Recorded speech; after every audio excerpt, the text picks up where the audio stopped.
ইসরায়েলের জালেমরা কয় ফিলিস্তিনিরা আমাদের জমিন ছেড়ে যাও, না হয় তোমাদের মেরে ফেলবো।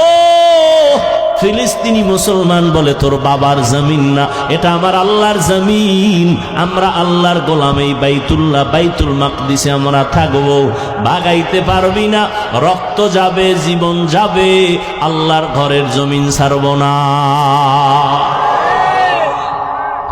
জীবন নিতে নিতে নিয়ে গেছে। এক বাবায় মিষ্টি খাওয়াইতেছে ঘুরে ঘুরে ফিলিস্তিনে।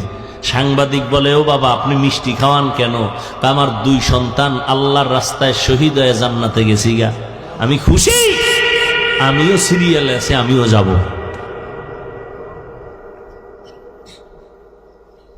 ইয়া এলাহি मुझसे मुझको दूर कर, ताके देखो मुझ में तुझको एक नजर। সংক্ষেপ বলে ফেললাম, 2 নম্বর পরীক্ষা হবে ক্ষুধা, ওয়াল জু।